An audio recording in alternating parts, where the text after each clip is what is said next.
Magandang araw sa lahat ng tagapakinig dito sa Tamokski TV. Ang kwento natin ngayon ay tungkol sa isang matandang lalaki na tila wala ng pag-asa sa buhay. Ngunit sa likod ng kanyang maraming kasuotan ay nagtatago ang isang sikretong yayanig sa buong bayan. Sino nga ba ang tunay na nagmamahal sa kanya? At sino ang mga taong mukhang pera na handang itapon ang sariling dugot laman para sa luho? Ang katotohanan ay mas nakakapanindig balahibo kaysa sa iyong inaakala. Bago tayo magpatuloy sa ating kwento, ay maaari po ba akong makahingi ng isang subscribe at like sa kwentong ito?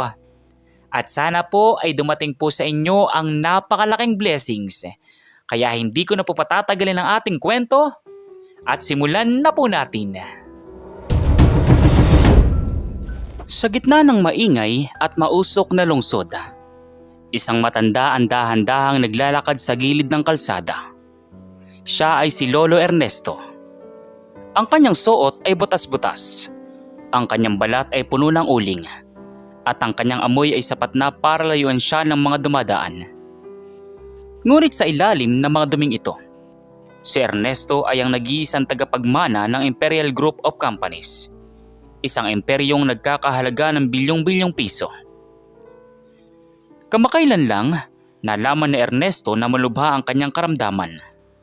Wala siyang asawa at anak.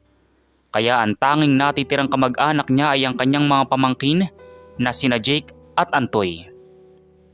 Ngunit bago niya ipamana ang lahat, nais niyang malaman sino ba ang karapat-dapat. Dito nagsimula ang kanyang pagbabalat kayo. Huminto si Lolo Ernesto sa tapat ng isang malaking gate.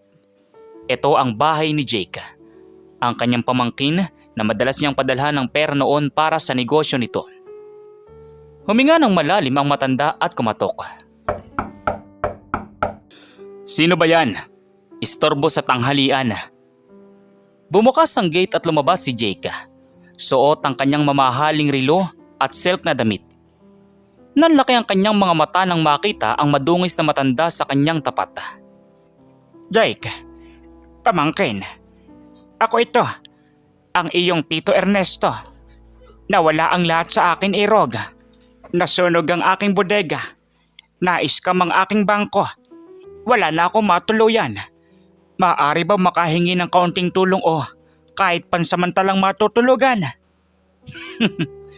Tito Ernesto, ikaw? Huwag mo nga akong patawanin. Ang tito ko ay isang bilyonaryo. Hindi isang basurero na amoy imburnal. Umalis ka rito bago ko patawagin ang mga guard para kalad ka rin ka palabas. Nagmamakaawa ako, Jake.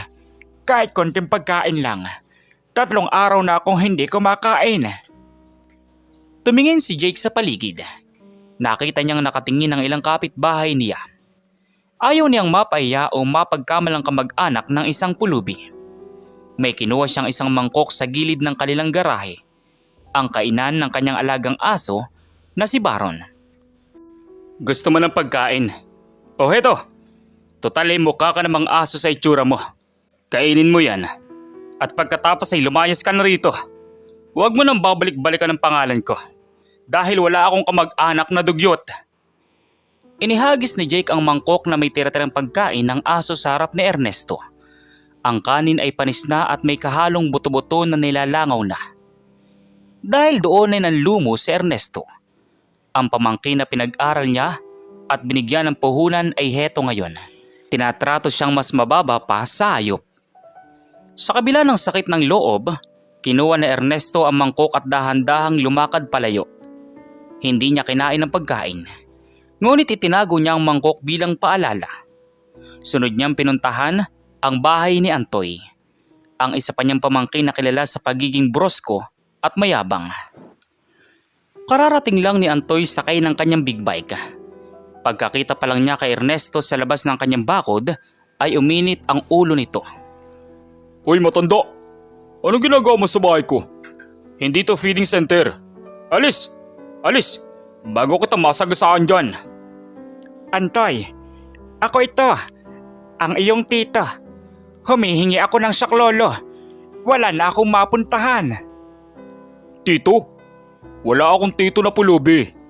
Ang tito Ernesto ko ay nasa ibang bansa at nagpapakasasa sa pera. Siguro isa ka sa mga sindikato na nambubudol, no? Gusto mo makapasok sa loob para magnakaw? Hindi, Antoy. Ako talaga ito. Naghihirap na ako. Aba, makulit ka talaga ah.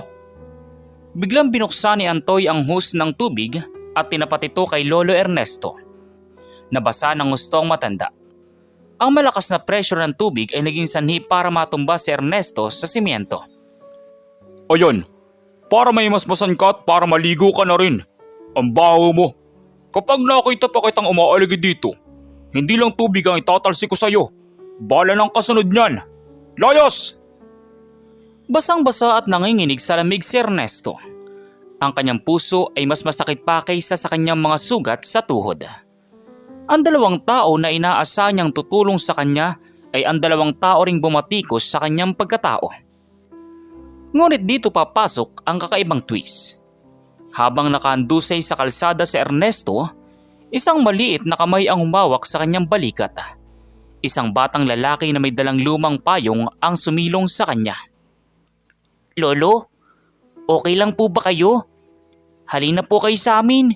Kahit maliit lang ang bahay namin, may tuyong damit po kami roon. Sino ang batang ito? At bakit ang batang ito ang nagpakita ng malasakit habang ang sarili niyang dugo ay tinaboy siya? Lingid sa kaalaman ni Jake at Antoy, ang batang ito ang magiging mitya ng kanilang pagbagsak. Ano kaya ang gagawin ni Ernesto? Ititigil na ba niya ang kanyang pagpapanggap? O may mas malalim pa siyang plano para turuan ng leksyon ng kanyang mga mapagmataas na pamangkin? At sino nga ba ang batang ito na biglang sumulpot sa gitna ng kanyang paghihirap? Basang-basa at nanginginig ang matandang bilyonaryo na si Lolo Ernesto. Ang tubig na mula sa hose ni Antoy ay tila humahagupit sa kanyang matandang balat. Pero mas masakit ang hagupit ng katotohanan ang kanyang sariling dugo ang gumawa nito sa kanya. Sa gitna ng kanyang paghihirap, isang anino ang tumapik sa sikat ng araw. O sa pagkakataong ito, sa buhos ng ulan. Isang batang lalaki, marahil ay nasa 10 taong gulang, ang may hawak ng isang sirang payong. Ang bata ay suot ang isang kupas na uniforme sa paaralan at kahit halatang mahirap lang din siya, may ngining sa kanyang mga mata na wala sa mga pamangkin ni Ernesto. Lolo, halina po kayo. Huwag po kayong higa sa kalsada. Baka po kayo sipunin o masagasaan. Doon po tayo sa bahay namin. Malapit lang po rito. Bata, huwag mo na akong alalahanin. Madumi ako. Mabaho. Baka mapagalitan ka ng mga magulang mo kapag nag-uwi ka ng basurero. Sabi po ng nanay ko, ang tao raw po ay hindi sinusukat sa amoy o sa dumi ng damit, kundi sa laman ng puso. Ako po si Lito. Halina po kayo, Lolo. Dahil sa panghihina, sumama si Ernesto kay Lito. Dinala siya ng bata sa isang maliit na barong-barong sa dulo ng eskinita.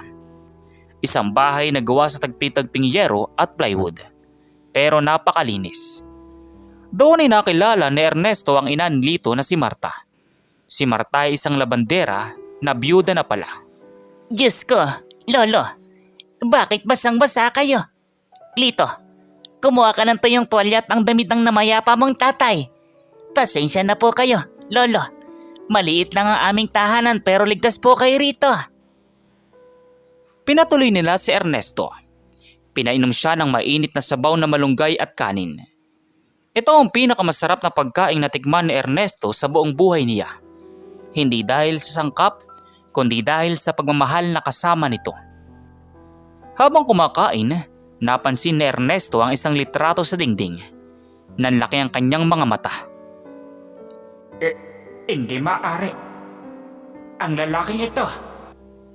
Ang nasa litrato ay ang namayapang asawa ni Marta. Ito ay walang iba kundi si Gabriel, ang dating driver at pinagkakatiwalaang tauhan ni Ernesto na nawala noong nakaraang 5 taon dahil sa isang aksidente. Hindi alam ni Ernesto na may naiwang pamilya pala si Gabriel na naghihirap ngayon. Dahil doon ay dito nagsimulang mabuo ang isang bagong plano sa isip ng bilyonaryo. Ngunit bago ang lahat, Kailangan muna niyang harapin ang mga buwaya sa kanyang pamilya. Kinabukasan, bumalik si Lolo Ernesto sa kanyang mansyon, pero hindi bilang bilyonaryo. Nagsuot ulit siya ng kanyang disguise bilang pulubi. Gusto niyang bigyan ng huling pagkakataon sina Jake at Antoy. Nagpunta siya sa opisina ng kanyang kumpanya kung saan ang dalawa ay kasalukuyan nag-OOJT bilang mga manager dahil sa kanyang impluensya. Sa lobby ng Imperial Group, hinarang siya ng mga security guard. Ano ba yan? Bakit may pulubi rito sa lobby ng kumpanya natin? Security! Hindi ba kayo marunong magbasa? No loitering! Jake, pakiusap. Gusto ko lang makita ang president ng kumpanyang ito. May mahalaga akong sasabihin. Hoy matanda, ang president dito ay ang Tito Ernesto namin. At kasalukuyan siyang nasa out of town trip. At kahit nandito siya, sa tingin mo ba'y kakausapin ka niya? Tingnan mo nga yung sarili mo. Mukha kang basurang naglalakad. Alam mo, Antoy, mukhang sinusundan tayo ng matandang ito simula kahapon. Baka balak tayong i-blackmail o hingyan ng pera habang buhay. Guard, kalad ka rin yun palabas at itapon sa kabilang kalsada. At siguraduhin niyong hindi na makakabalik yan. Habang kinakaladkad ng mga guard si Ernesto, nakita niya mga empleyado na nagtatawanan at nanonood. Walang ni isa ang nagtangkang tumulong. Ngunit bago siya tuluyang mailabas, isang itim na luxury car ang huminto sa tapat ng building. Lumabas mula rito ang kanyang Attorney Gonzales, ang tanging taong nakakaalam ng kanyang sikreto. Nagkatama ang mga mata ni Ernesto at ng abogado. Isang bagyang tangulang ang ibinigay ni Ernesto. Isang senyales na huwag kang magpahalata. Pero simulan mo na ang laro. Noong hapong iyon, nakatanggap ng isang urgent email sina Jake at Antoy. Isang meeting ang ipinatawag para sa pagbasa ng advanced living will ni Ernesto Imperial. Nagdiwang ang dalawa. Akala nila ito na ang sandaling makukuha nila ang bilyong-bilyong mana. Antoy, sa wakas, siguro ay mamamatay na matandang si Ernesto. Kaya ipapamana na sa atin ang lahat. Isipin mo, lahat ng kotse, lahat ng lupain, sa atin na! Shot na tayo mamaya. Pero teka, paano kung may ibang tagapagmana? Paano kung ibigay sa charity? Hindi mangyayari yun. Tayo lang ang pamilya niya. At yung pulubing lumapit sa ating kahapon, siguradong patay na yun sa gutom. Wala tayong kalaban. Dumating ang gabi ng meeting. Sa loob ng marangyang boardroom, nakaupo sina Jake at Antoy. Suot ang kanilang pinakamahal na suit. Pumasok si Attorney Gonzales na may dalang makapal na dokumento. Ngunit laking gulat ng dalawa nang bumukas ang pinto at pumasok ang isang batang lalaki na nakasuot ng maayos na damit. Kasama ang kanyang ina na si Marta. Sino mga ito, Attorney? Bakit may mga squatter dito sa boardroom? Hindi to feeding program. Ginawang Antay, Ginawang Jake, sila mga special na panauhin ni Mr. Ernesto Imperial. At ayon sa kanyang huling tagubilin, bago basahin ang hatian ng yaman, kailangan nating panoorin ang video na ito. Bumukas ang malaking screen sa dingding. Ang video ay kuha mula sa isang hidden body camera. Nakita ni na Jake at Antoy ang kanilang mga sarili. Kitang-kita ang pagtatapon ni Jake ng pagkain ng aso at ang pagbuhos ni Antoy ng tubig sa isang matandang pulubi. Nanlamig ang dalawa. Pawis na pawis silang nagkatinginan. Ano ito? Fake news yan. Edited yan. Biglang bumukas ang main door. Pumasok ang isang lalaki na nakasuot ng napakamahal na puting suit. Maayos ang buhok at may awtoridad sa bawat takbang. Ito ay si Lolo Ernesto. Pero hindi na siya ang pulubing madungis. Siya na ngayon ang makapangyarihang bilyonaryo. Tumahimik ang buong silid. Maririnig mo pati ang paghinga ng mga tao sa loob. Jake, Antoy, nagustuhan niyo ba ang pagkain ibinigay niyo sa akin kahapon? Dahil ngayon, sisiguraduhin kong kayo naman ang makakatikim ng hirap na ipinalasap niyo sa akin. Ano ang nakasulat sa testamento? Totoo bang mawawala ng lahat ng magkapatid?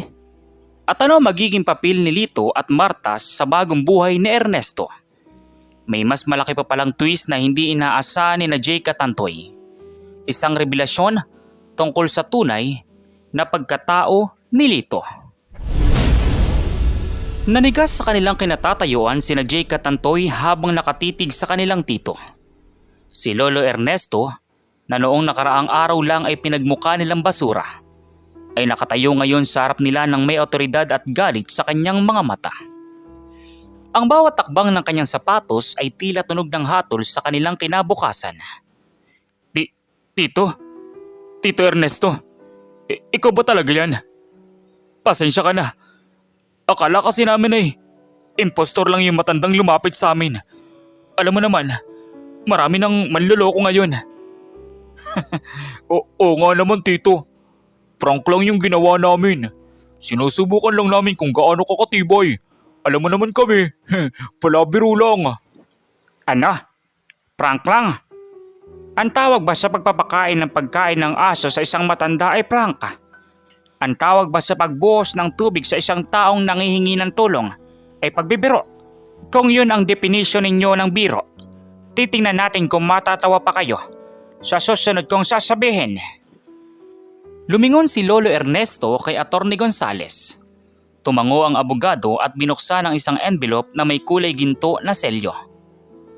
Ayon sa utos ni Mr. Ernesto Imperial, ang lahat ng shares, property, at assets na kasalukuyang nasa ilalim ng pangalan ni na Jake at Antoy ay babawiin simula sa oras na ito. Ang inyong mga credit cards ay deactivated na at ang mga sasakyang ginagamit nyo ay pagmamayari na ng kumpanya. Mayroon kayong 24 na oras para lisanin ang mga mansyong tinitirhan nyo. Hindi pwede to tito. Tito, pamangkin mo kami. Wala kang ibang pamilya. Kanino mo ibibigay ang lahat ng ito? Sa charity? Sa mga simbahan? Huwag mo kaming gawing pulubi. Sino nagsabing wala akong ibang pamilya? Nagkamali ako noon. Akala ko ay kailangan natitira sa akin. Pero sa gitna ng ulan at gutom, nakita ko ang tunay kong pamilya. Inakbayan ni Lolo Ernesto ang batang si Lito. Ang bata ay mukhang nagugulon pa rin sa mga nangyayari. Ngunit maigpit ang kapit niya sa kamay ng matanda. Sina Marta at Lito ang nagpatuloy sa akin ng walang pagkaalinlangan. Pinakain nila ako ng maayos na pagkain kahit sila mismo ay kapos. At may isang bagay pa kayong hindi alam. Tumingin si Ernesto kay Marta na may luha sa mga mata. Si Gabriel, ang asawa ni Marta, hindi ko lang basta driver. Siya ang aking nawawalang kapatid sa ama. Matagal ko siyang hinanap matapos ang malaking away ng aming mga magulang noon. Nang mahanap ko siya, naging driver ko siya pero tumanggi siyang kilalanin ako bilang kapatid dahil sa pride.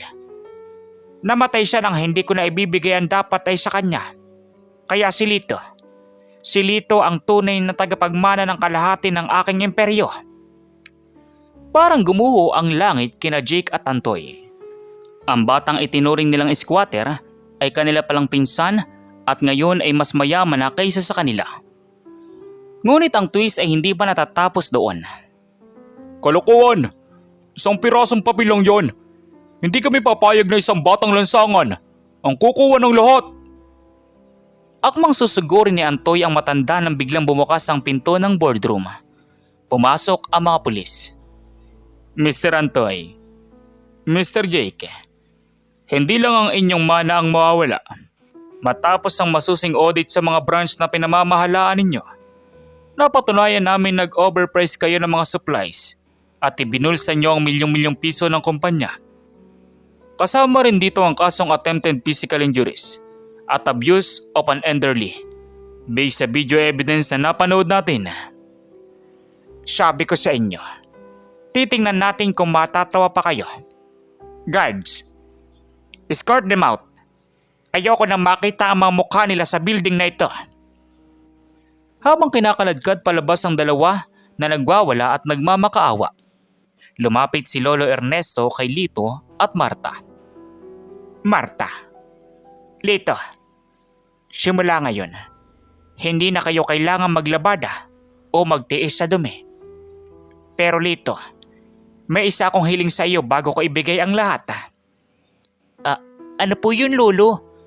Kahit ano po, gagawin ko po. Gusto kong ikaw ang mag-manage ng aming foundation para sa mga batang lansangan. At ang unang project mo, ang pakainin ang 2 bagong palaboy na makikita mo sa labas mamaya.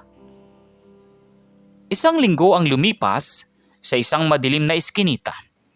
May 2 lalaking nakaupo sa tabi ng basurahan. Sila ay sina Jake at Antoy.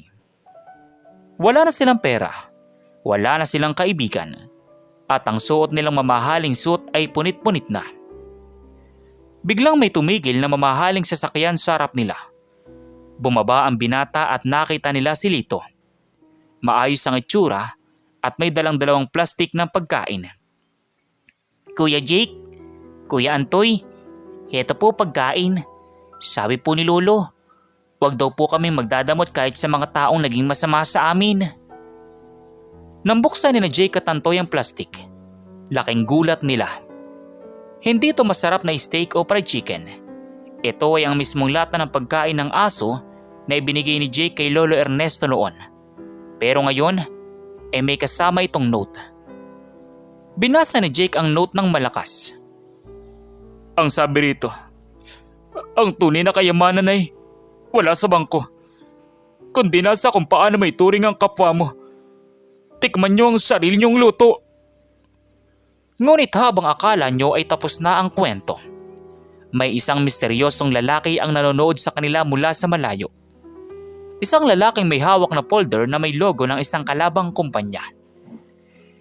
Masyadong naging kampante si Ernesto Imperial. Bulong ng lalaki. Hindi niya alam. Ang pagpasok niya sa mag-inang iyon, sa kanyang boy ang magiging mitya ng kanyang tuluyang pagbagsak. Sino ang lalaking ito? At may mas malalim pa bang sikreto si Marta na hindi alam ni Lolo Ernesto? Totoo nga bang kamag-anak siya ni Gabriel? O bahagi lang ito ng isang mas malaking planong ubusin ang yaman ng Imperial? Sa loob ng mansyon ng mga Imperial, tila nagbago na ang ihip ng hangin. Si Marta at ang batang si Lito ay opisyal nang naninirahan doon. Binigyan sila ni Lolo Ernesto ng lahat. Magarang silid, mamahaling gamit, at ang pinakamataas na uri ng edukasyon para kay Lito. Ngunit sa likod ng mga ngiti ni Marta, may isang lihim siyang itinatago na kahit si Lolo Ernesto ay hindi kayang hulaan. Isang gabi, habang mahimbing na natutulog ang matanda, dahan-dahang lumabas si Marta sa kanyang silid. Nagtungo siya sa garden at kinuha ang kanyang cellphone at isang tawag ang kanyang sinagot. Huwag kang mainip. Hawak ko na ang loob ng matanda. Naniwala siya sa kwento ko tungkol kay Gabriel. Akala niya talaga ay magkapatid sila. Hindi niya alam na pineke ko ang lahat ng dokumentong ibinigay ko kay Atty. Gonzales. Sa kabila ng linya, isang pamilyar na boses ang sumagot. Isang boses na puno ng puot at pagiganti. Galingan mo, Marta. Tandaan mo, ang pamilya Imperial ang sumira sa tatay ko noon. Gusto kong makitang walang-wala ang matandang yan bago siya mamatay. Siguraduhin mong maililipat mo ang lahat ng shares sa pangalan mo bago niya malaman ang totoo. Ang lalaki sa kabilang linya ay walang iba kundi si Victor, ang anak ng dating business partner ni Ernesto na nabilanggo dahil sa korupsyon. Ngayon ay ginagamit niya si Marta para ubusin ang yaman ni Ernesto mula sa loob. Kinabukasan, nagising si Lolo Ernesto na medyo masama ang pakiramdam. Ang kanyang sakit na kanser ay tila bumibilis ang paglala. Tinawag niya si Marta. Marta, ramdam ko ng panghihina ng aking katawan. Gusto ko nang permahan ng uling dokumenta. Gusto kong ilipat na ang lahat sa inyo, Lito. Kailangan nagpakita sa akin ng tunay na pagkalinga nung ako ay nagpapanggap na pulobe. Huwag po kayo magsalita ng ganyan, Lolo. Gagaling po kayo. Pero kung iyan po ang makakapagpapanatag sa inyo, sige po, gagawin natin ang gusto nyo para sa kinabukasan ni Lito. Ngunit habang inihahanda ni Marta ang mga papel, may isang taong hindi inaasahan ang nakakita sa kanya, si Attorney Gonzales. Ang abogado ay matagal nang mahinala sa biglaang paglitaw ni Marta. Bilang isang biyasang abogado, nagsagawa siya ng sarili niyang imbestigasyon sa background ni Gabriel. Hinarang ni Attorney Gonzales si Marta sa hallway. Marta, bago mo papermahan ang mga papel na yan kay Mr. Ernesto, gusto ko lang ipakita sa iyo ang nakita ko sa DNA records ng National Bureau. Ayon dito, ang asawa mong si Gabriel ay walang anumang koneksyon sa pamilya imperial. Sino ka ba talaga? Nanlamig si Marta. Pero dahil sa kanyang kasakiman, hindi siya basta-basta susuko. Ngumisi siya ng nakakatakot. Isang ekspresyong malayo sa maamo mukhang ipinapakita niya kay Ernesto. Matalino ka rin pala, attorney. Pero huli na. Alam mo ba kung bakit nangihina si Ernesto ngayon? Hindi lang yan dahil sa sakit niya. Araw-araw ko siyang hinahaluan ng maliliit na doses ng lason sa kanyang sabaw. Sa oras na malaman niya ang totoo, patay na siya. Ayop ka. Tatawag ako ng pulis. Bago pa makatawag ang abogado, isang malakas na hampas sa ulo ang natanggap niya mula sa likuran. Natumba ang abogado at nawala ng malay. At ang humampas ay walang iba kundi si Jake, ang pamangking itinaboy ni Ernesto. Ngunit bakit siya nandito? Bakit niya tinulungan si Marta? Sabi ko sa iyo, Marta, kailangan mo ako. Alam kong bawat sulok na mansyong ito. Ngayon wala nang abogado. Tapusin na natin ang matanda. Ang twist, nakipag-alyansa si Jake kay Marta dahil sa galit sa kanyang tito. Mas pinili ni Jake na makakuha ng kahit maliit na parte ng yaman kaysa wala, kapalit ng pagtulong kay Marta sa kanyang masamang balak. Pumasok ang dalawa sa silid ni Lolo Ernesto. Ang matanda ay halos hindi na makadilat. Marta, ang mga papel, handa na ba?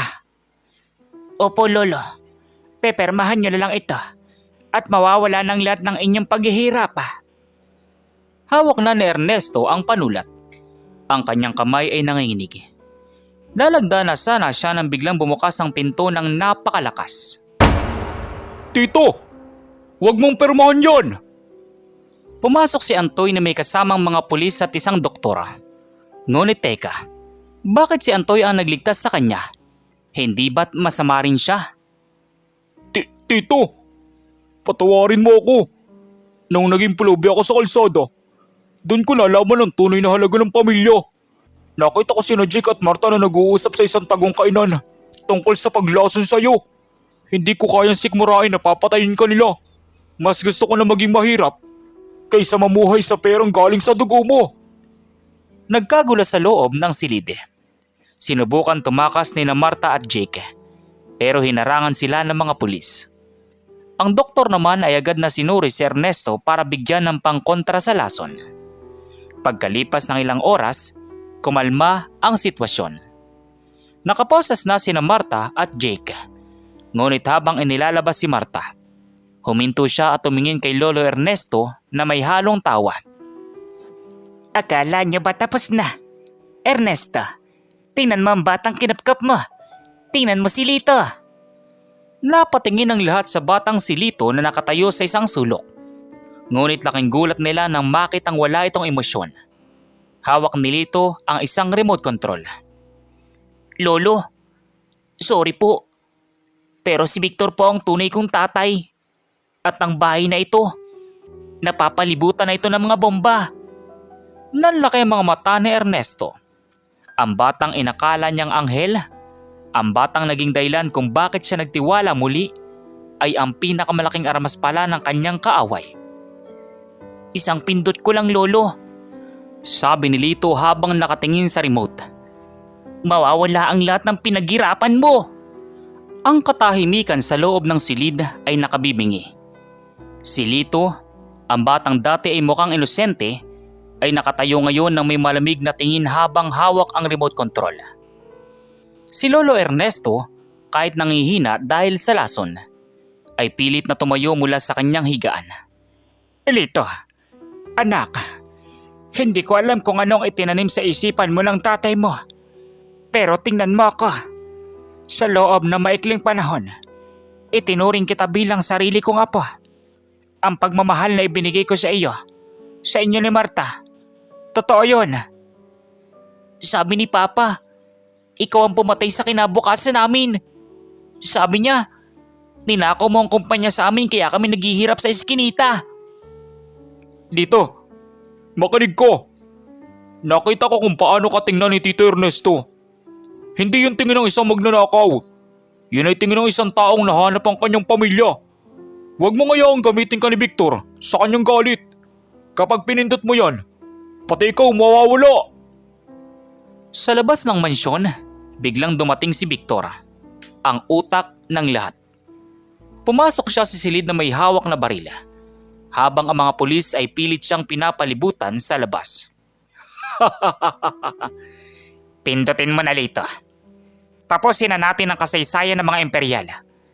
Ngayon na ang oras para magbayad ng matandang ito.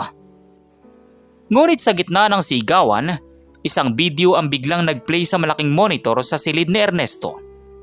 Isang monitor na konektado sa security system ng kumpanya. Ipinakita roon ang isang lumang dokumento mula sa bolta. Nagising si Atty. Gonzales na may benda sa ulo at nagsalita. Victor, bago mo pasabugin ang lahat, basahin mo ito. Ang tatay mo ay hindi ninakawan ni Ernesto. Ang totoo, ang tatay mo ang nagnakaw sa kumpanya. At si Ernesto pang nagbayad ng lahat ng utang niya para hindi siya makulong ng matagal. Si Ernesto ang sumuporta sa inyo ng palihim ng bata ka pa. Ang pera natatanggap niyo buwan-buwan nung nasa abroad ka. Galing yan sa tito mo. Natigilan si Victor. Ang baril niya ay dahan-dahang bumaba. Hindi siya makapaniwala. Ang taong itinuring niyang kaaway ay ang taong palihim na nagliligtas sa kanilang pamilya mula sa ganap na paglubog. Hindi totoo yan. Nagsisinungaling kayo. Victor, anak ng dati kong kaibigan. Tingnan mo ang iyong paligid. Ang galit ay laso na uubos sa'yo. Heto ang susi ng bolt ko. Doon mo makikita ang mga sulat ng tatay mo bago siya mamatay. Mga sulat ng pasasalamat sa akin dahil inalagaan ko kayo. Sa puntong iyon, tuluyang bumagsak si Victor sa kanyang mga tuhod. Binitawan ni Lito ang remote at agad na tumakbo kay Lolo Ernesto para yakapin ito na maigpit.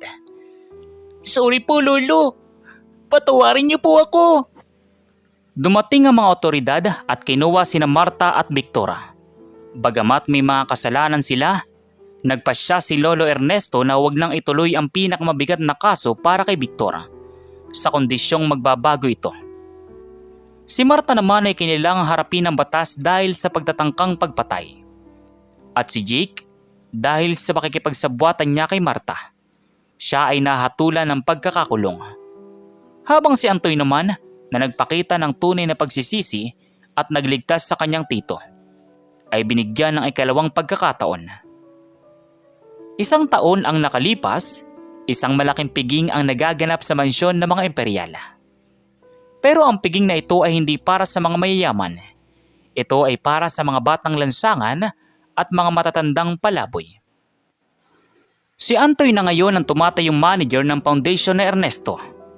Wala na ang kanyang malaking boses na mayabang. Pinalitan na ito ng boses na puno ng malasakit. Heto po Lolo, mainit na sabaw. Kumain po kayo ng mabuti oh.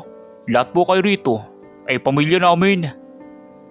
Si Lolo Ernesto naman, bagamat naka-wheelchair na, ay bakas ang kaligayahan sa kanyang muka.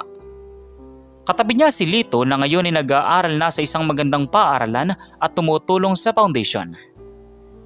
Alam mo Lito, noong nagpanggap akong palaboy, akala ko ay hahanap lang ako na magmamana ng yaman ko. Pero ang totoo, ang nahanap ko ay ang tunay na kahulugan ng buhay. na ang pinakamalaking yaman ay hindi nahawakan, kundi nararamdaman sa puso ng mga taong tinutulungan natin. At dito nagtatapos ang kwento ni Lolo Ernesto, isang bilyonaryo na kinailangan maging wala para mahanap ang lahat. Isang paalala sa ating lahat na ang pagmamahal at pagpapakumbaba ang tanging susi sa tunay na kaligayahan. Kayo, ano pong masasabi nyo sa kwento natin ngayong araw? At kung ano mga aral po ang mga natutunan ninyo? Maaari nyo po bang i-comment doon sa baba doon sa comment section para muli ko pong mabasa. So once again, inuulit ko pong muli. Ako po si Tamoxki TV. Kita-kita po tayong muli sa mga susunod pa nating maraming mga video. Thank you and God bless you all. Peace out.